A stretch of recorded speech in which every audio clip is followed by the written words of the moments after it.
In this video, I'm doing a commentary on a match between Ray Fogerlund and Kit Woolsey. Thank you for joining me. I hope you enjoy this video. Please like and subscribe, and you'll be notified every time I upload a new video. Please let me know what you think in the comments below and what you'd like to see in future videos so I can work on that. Thank you to my good friends Bill Riles and Tara Mendocino of Point Backgammon for allowing me to use this video in the commentary. My book, Backgammon Backgame Strategies, is available. There's a link in the description to where you can get it.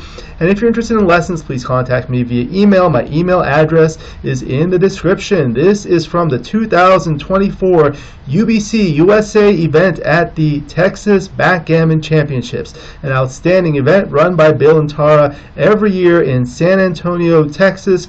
Weekend of the Super Bowl. They have a lot of good stuff to do, a lot of restaurants right in downtown. There's the Riverwalk, there's the historic Alamo, and every year they have a great Super Bowl party. Now, the UBC is a format where players play and the winner gets a point, and the player who gets the better PR performance rating gets a point. So you have to be really good to win this tournament, and these are two of the best. Ray Fogerlund is one of the top ABT points leaders, and Kit Woolsey is a legend in backgammon, many championships. He's written many books, one of the best players in the world. They're playing on a beautiful Backgammon Galaxy Monte Carlo board with the green felt and the orange and white points, first seen in the 2022 Backgammon World Championships. The colors were selected because they're similar to the colors of the Monte Carlo Monaco flag, which are, I believe, red and white, but it's close to the orange and white. The board is seen on the main portion of the screen. The names of the players, along with their pip count and scores, are at the above and below. The players' cams are on the right, above and below. The clock is to the right of the board, and I've enlarged the dice so you can see them a little bit better. The XG feed is at the lower left, and my camera is at the upper left. This is a 7-point match. So this is the first game. Ray opens with a 3-2, bringing 2 down, and then Kit plays 4-3, splitting. Now double 2, points on head, and he has 2 builders in his outfield, so he can afford to improve that anchor just like that. Now Kit's on the bar, rolls a double 4 from the bar. Now, doubling decision. Strong double, but it's a small pass, and Kit quickly passes.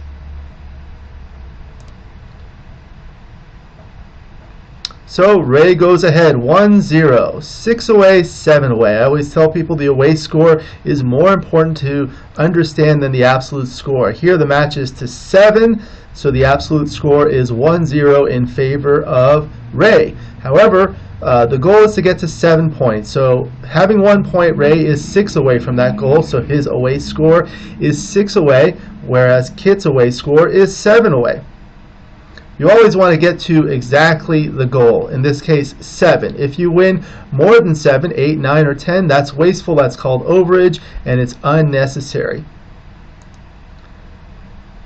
So 6-5 opening from Kit. He runs 24-13 with a standard lover's leap. The correct reply is with the 5-1 is to split. Did not mention Kit is playing the black marble checkers at the bottom, Ray the white marble checkers at the top.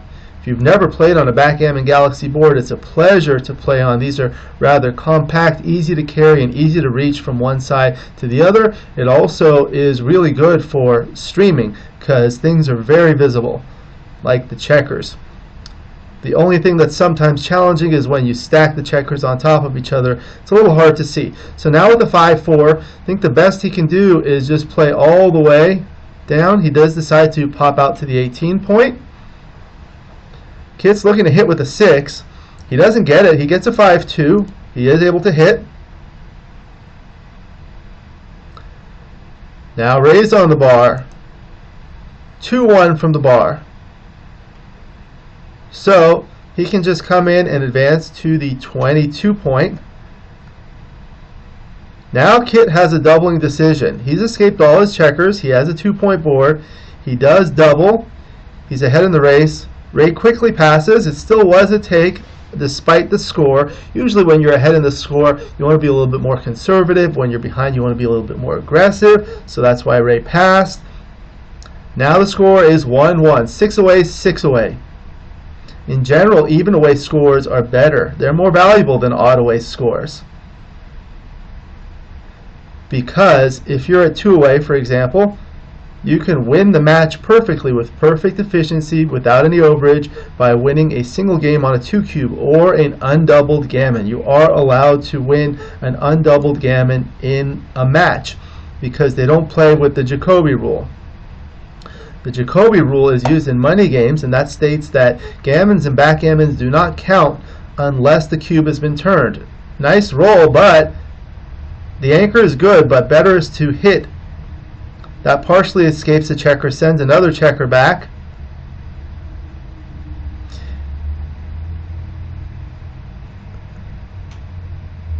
The Jacoby rule was named after Oswald Jacoby. He dances with the double 6, one of the backgammon legends, Hall of Famers. Oswald Jacoby and Kit Woolsey were actually the only 2 people that are in the Hall of Fame for both backgammon and bridge. They were both world-class bridge players and backgammon players. Oswald Jacoby has passed, but Kit is still with us, of course, and hopefully for a very long time. 6-5, he runs. Now Kit's on the bar. He rolls a 3-1, comes in and anchors on that 21 point. 20 point they call the golden point. Sometimes they call it 21 the silver point. Now with the 4-1, he just brings one across. Kit's looking to hit with a 10 or a 7. No, he gets a 9, a 6-3. Best he can do is bring one down, 13-7, and slot his 5 point. He's going to want to make it with an ace to unstack the 6 point. Now 5-2. Plays one down, and look at that. Hitting will unstack the 6 point and duplicate the aces that come in and hit and cover. Nice play. But 13-2 down is close. He has escaped both his back checkers, so he doesn't want to give Kit a chance to possibly send a checker back.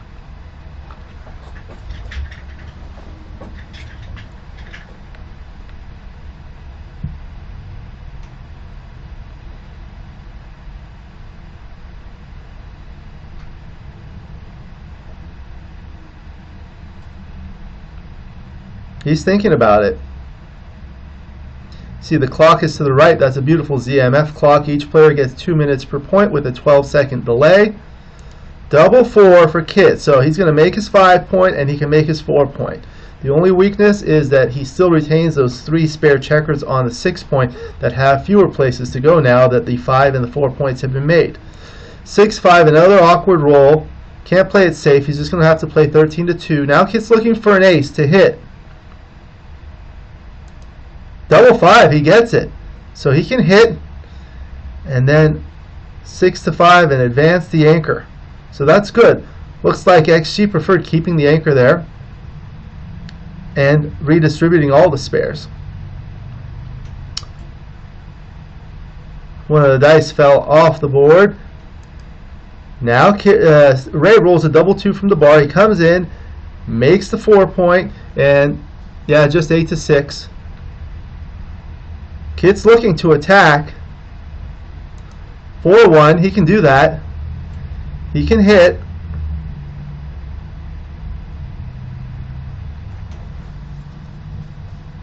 Looks like the bot wanted him to stay back. 5-4, he dances. Now Kit has a doubling decision. Kit does like to double aggressively, especially an even away score. Look at that, 61% wins, but 25% gammons. A double gammon on a 2 cube will get him 4 points. That'll get him to 5, 2 away. That's a valuable score. The race is about even. Kit is actually behind by 1 pip before the roll. He'll be ahead, but Kit has a 3-point board and a slotted 4th point, so he's looking to make that point. That'll give 16 dancing numbers for Ray. However, Kit still has 3 back checkers to worry about. So he still has a lot of work to do on both sides, and Ray still has only 1 checker back and a decent structure with no blots and spares on his 6 and 8. So he does decide to double. and he's looking at it.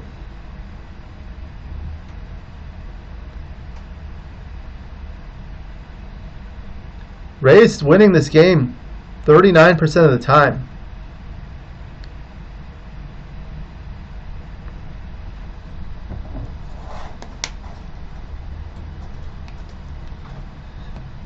And he does take. Now Kit rolls a 6-5. He's going to cover, and with the 6 he's just going to come out.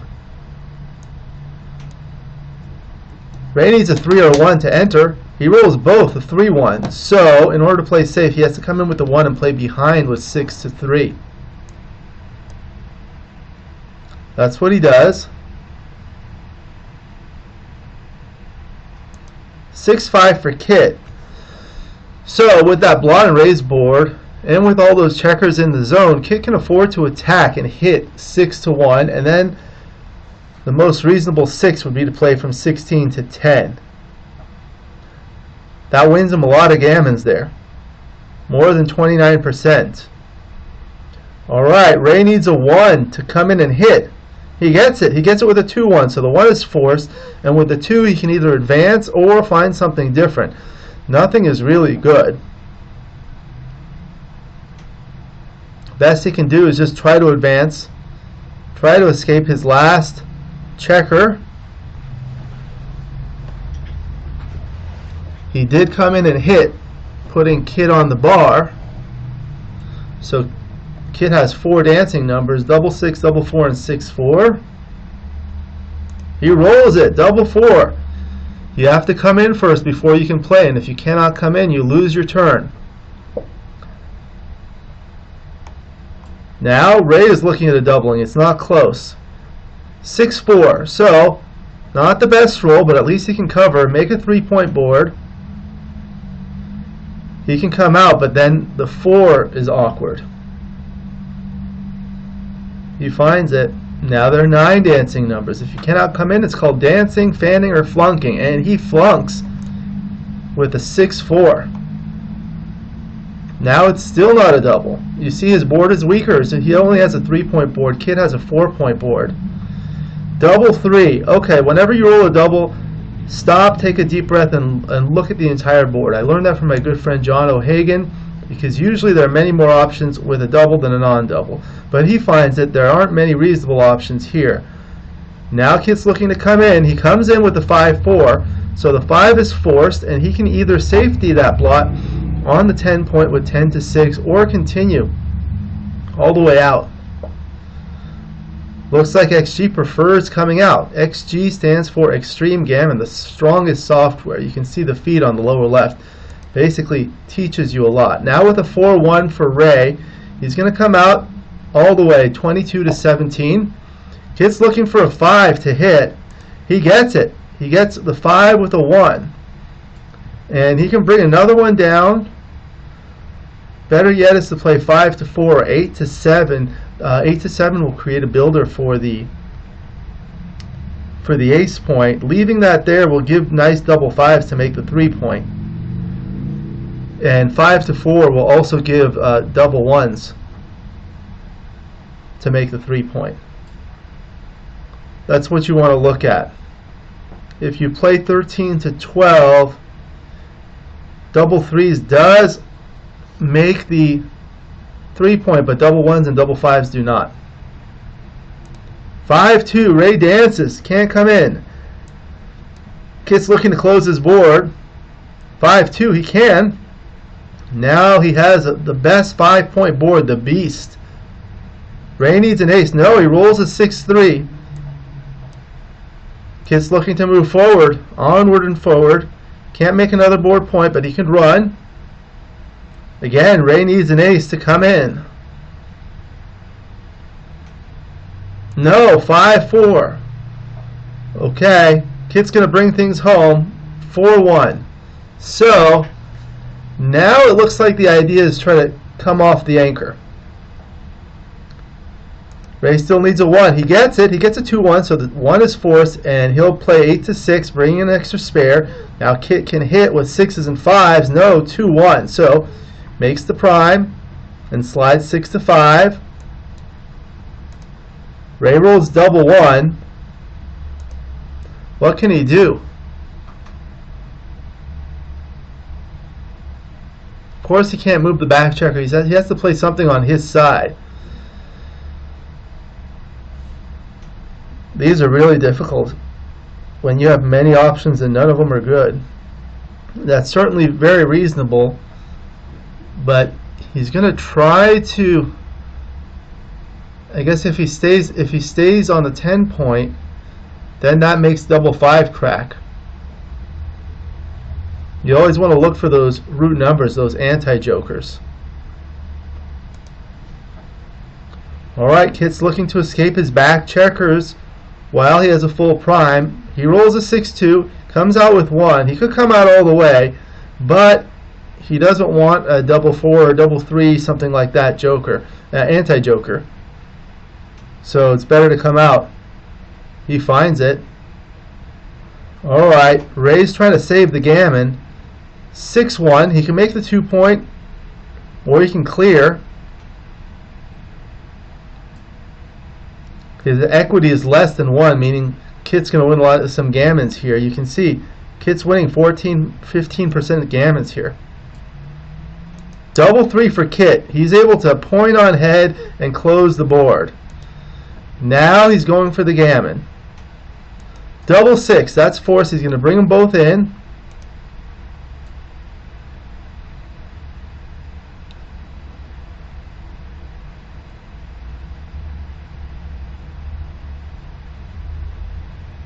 Now he rolls a 4-2. He can play aggressive, bearing off a checker off the 6 point, or play safe, playing 5-1, 6-4. If he bears off a checker, he's going to win more gammons, but that pays off to double 5s and double 6s, which leave a shot.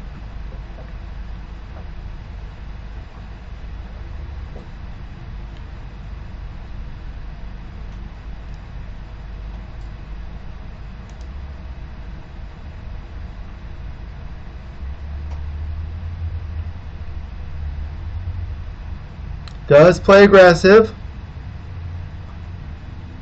Now he's looking to bear off more checkers before Ray comes in. Double 6. Some good, some bad. Bears off 4 checkers but leaves a shot. Now Ray needs a 5 to get back in it. Shaking his dice. Kid is smiling. They're good friends. They've known each other for a very long time. He gets it, 5-4, so he hits and he's able to continue. Doesn't want to play the 4 on the other side. Now, Kit still has chances. 5-2, he goes to the 18 point. Ray's looking to hit with a 9 or a 1. 6-3, that's one of them. 3 and then 6, that hits. So, Kid has 4 numbers to hit, 6-1 and 5-2. Double 5 is good. 4-2, that's forced. He comes in and he cannot move. Ray's looking to attack here. 3-2, he can't hit, but he can make his 5 point. Now Kid's looking for a 5 to escape. Even a 5-1 would be good. 6-1, so he cannot move the 6. He's got to play 2-1 with the 1. Not a redouble yet.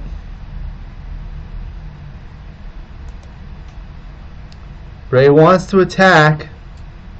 Wants to make that 2 point with a 6-4, 6-2, 6-1, 4-2, 4-1, 2-1, or certain doubles. Double 6, that'll do it. Brings all 3 in, bears off a checker. Now Kit needs an ace. He dances with a 5-4. Still not a double yet. Looks like Kit's born off 5 checkers. And Ray has a gap. He still has some bad numbers like 6-5 that leave a shot. 5-4 is not good. There are some awkward numbers.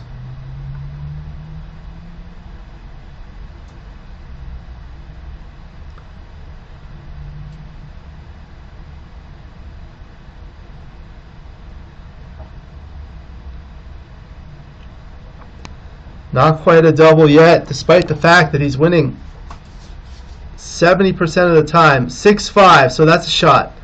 So the 6 is forced, and he plays 6-1. Needs a 6. No, he dances. Now it's a redouble. It's still a take here, though. Still a take, because Kit may get another shot. Race is relatively close. Ray's born off 2 checkers. Kit's born off 5. Kit wrote a great book with lots of reference positions on these types of plays called the Backgammon Encyclopedia. There are 2 volumes, Volume 1 and Volume 2. I can't remember which volume these types of positions is in. The first volume was written about 20 years ago or so. The second volume was more recent, but that's an outstanding book. He's written many outstanding books. One of the most prolific authors of backgammon books.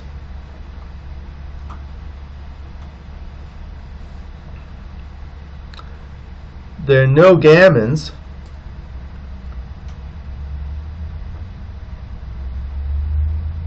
He does take.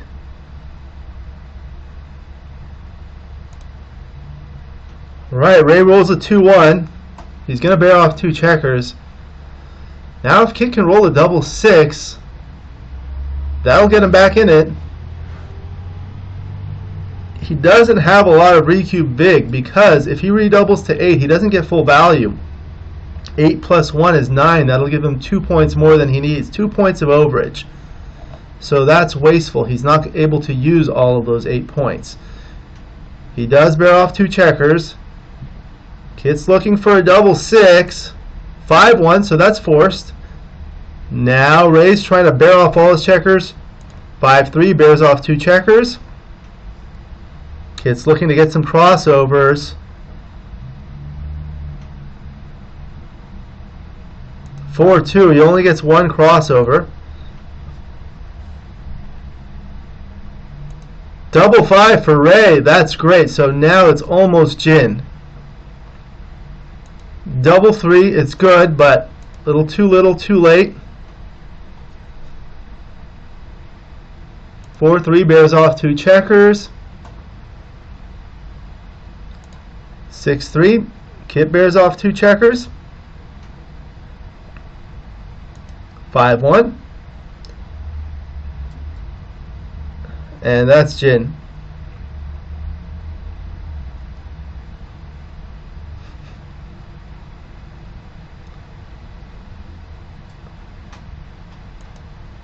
Okay, he resigns.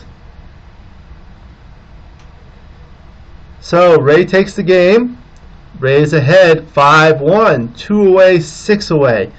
When you're 2 away, you can take almost anything, because if you take a 2 cube and you win a single game, you win the match perfectly. The downside is you aren't able to use the cube. You don't have any recube big.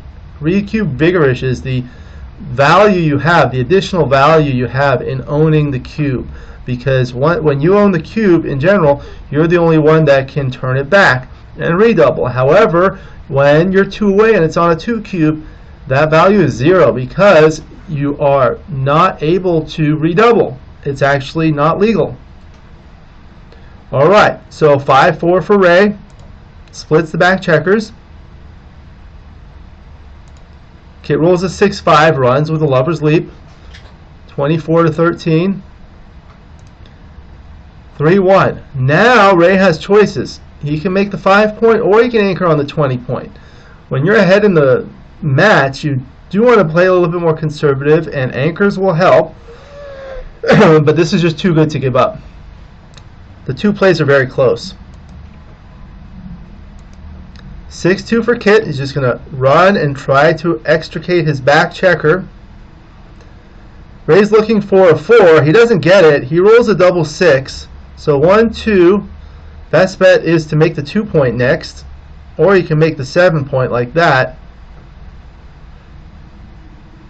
He doesn't need to run out with the back checker. He kind of wants it to protect Kit's board, especially because Kit has that awkward stack both on the 6-point with 5 checkers, but that Really awkward stack on the midpoint with 6 checkers.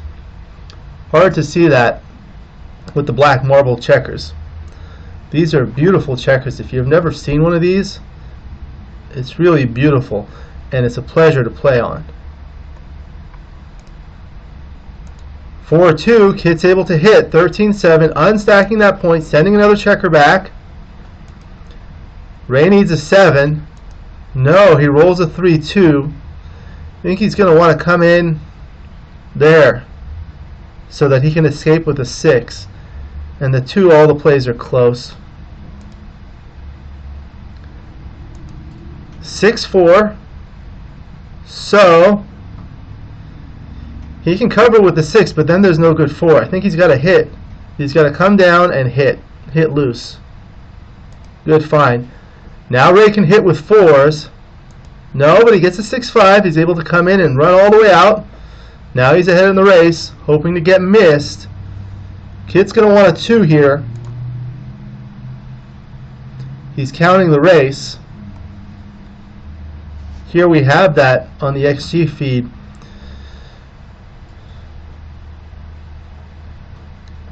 Looks like Ray's up by 8 pips after the 3 pips he's behind before. 4-1, he can't hit him.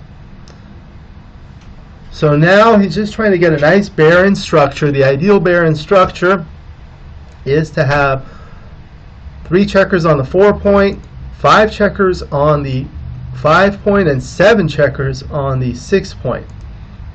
That's described in Backgammon Boot Camp by Walter Trice. That's an outstanding book, another outstanding book to read. Double 3. You see all the top plays are really close.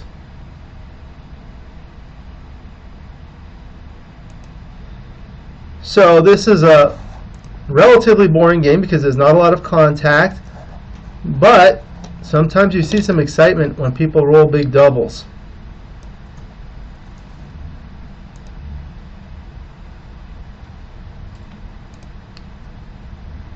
You see he's trying to form that right triangle. 4-3, he can either break contact or clear the 8-point.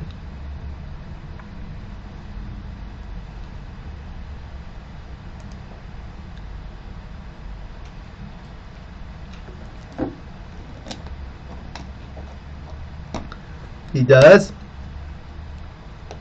Kids are looking for a big number, 5-1. So now there are virtually no gammons on either side.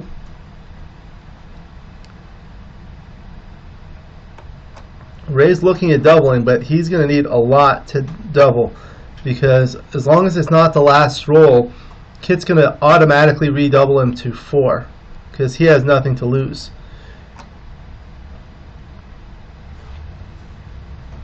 On a last roll position, 2 away against 6 away, you can double pretty aggressively because that allows you to win the match with a single roll.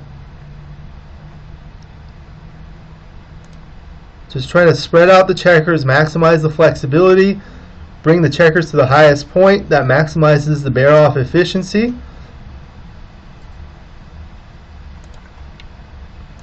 5-3 for Kit.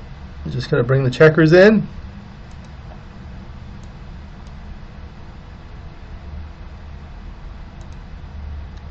Four 1. Going to bring 2 checkers in.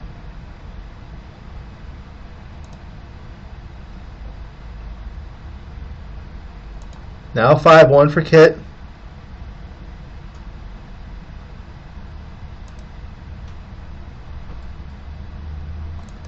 5-4, good roll. All the top plays are very close. Doesn't really matter. 6-4 is a nice big roll for Kit. He's going to bring 2 checkers in.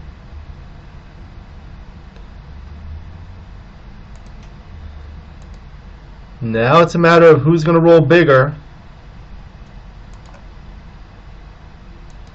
4-3 for Kit. Bears off 2 checkers. 5-2 for Ray. He's only going to be able to bear off 1 checker and just play 4-2. Kit's looking for a big double. He gets it, double 5. That's a great roll. Now he's a big favorite. Bears off 4 checkers. He has a big lead in the race now. 2-1. That's Ray's worst possible roll. Now it's a pass. So Kit has a double, although you can take pretty easily at this score being 2 away, because single win on a 2 cube wins you the match with perfect efficiency. He's just way too far behind. 10 pip racing deficit, and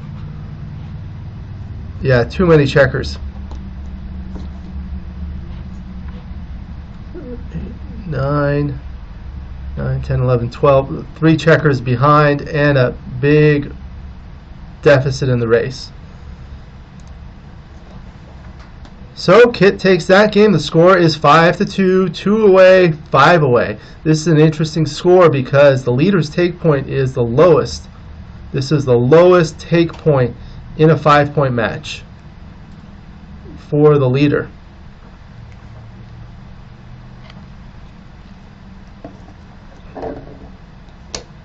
Five, 4 for Ray. Moving on to the next game.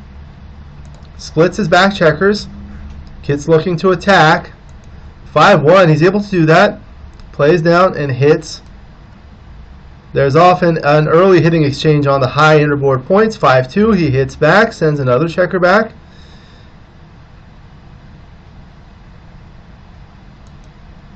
(4-1). He's able to hit again. Back and forth. Now Ray can hit with 5s. He gets one, 3-2, so he's able to hit. Now Kit's looking to anchor or attack. Double 2, so there are many options with the double. So that one is forced. And then what are you going to want to do? He's going to want to anchor. And then does he want to advance the back anchor, or he can play 2 down, make the 11 point. That's productive. Making the 3-4 anchors is not very urgent right now. He could keep him there and make his 4 point, but that strips the 6 point and makes things awkward and leaves blots on the other side. The 21 point anchor is very valuable here, so he's going to want to make it.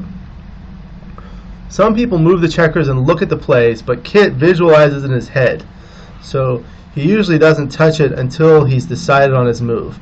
It is legal to actually move your checkers and look at things. Ray is warming up the cube. He finds it. Nice play by Kit. Ray's looking to escape. 5-2. He's able to escape 1 checker. The other blot's not able to be hit with direct numbers. Double 5. So this is interesting. What can he do? He's not going to want to hit loose. He can make his 3 point, but then he has to hit loose on his ace point if he wants to hit there. The best is to make the 3 point and the 16 point. It does make a nice outfield anchor, so that's nice for those 2 back checkers because it gives them a landing spot, provides a little bit of defense in White's outer board. He finds it.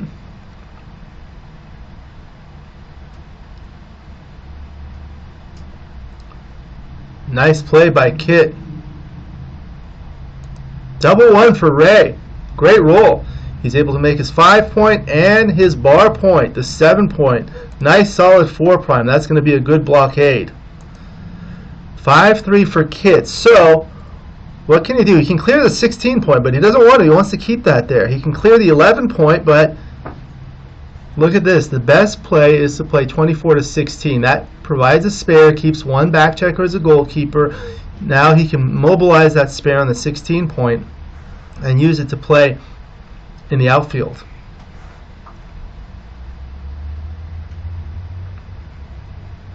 He's still behind a lot in the race. After the play, he'll be behind 15 pips. So now Ray is looking to double. This is a huge no double at this score.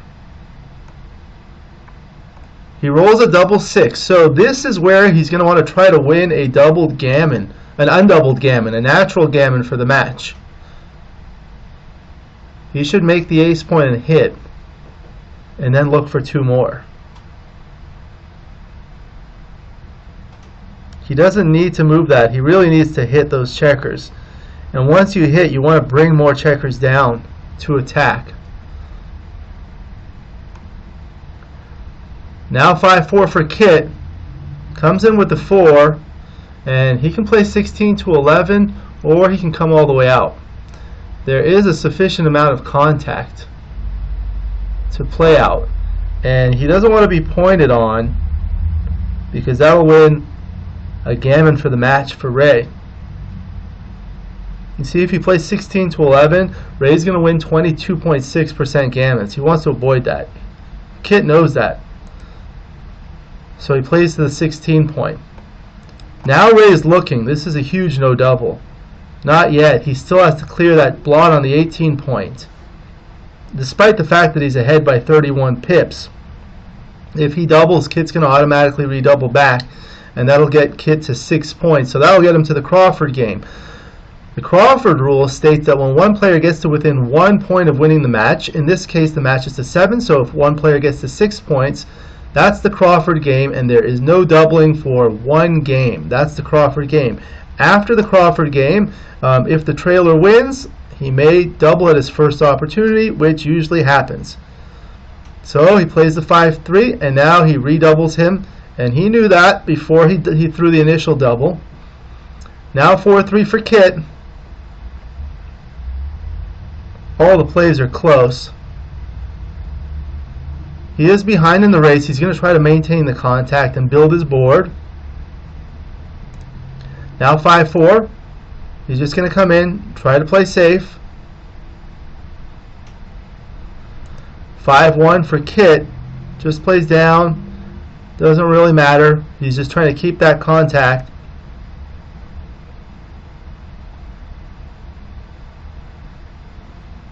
Double 2 for Ray. That's a great roll. He's going to bring all 4 down. That minimizes the contact, which is good for White in this race, being that he's ahead by so much. Alright, we'll see what Kit can do. 2-1. He's just going to try to break the contact. Ray is up by a lot. Now 4-1. Just going to get 2 crossovers out of this.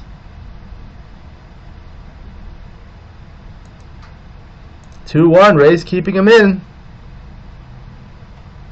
Just brings one in. Kit's looking for big numbers. No, 4-1. Just going to bring one across. Ray's looking for something big. 5-2. He can strip his 11 point. Now he has just one point to clear.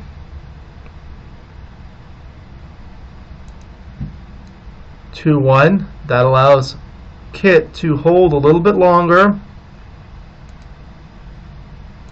6-4. He's able to break contact completely.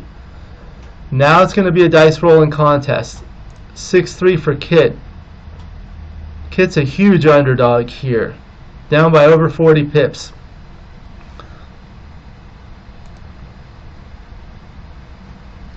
Kit's going to need some big doubles. Double 3 is a double, but not big enough.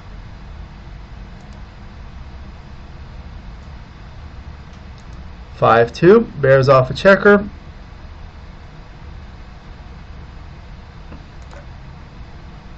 (5-1) for Kit. Comes into the 6 point.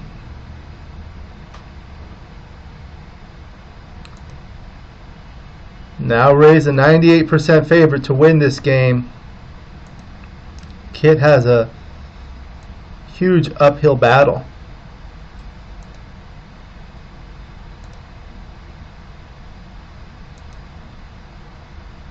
Double 2 is going to come all the way around. 6-2 bears off 2 checkers. This looks like gin. Unless Kit gets really lucky. Ray's going to win this.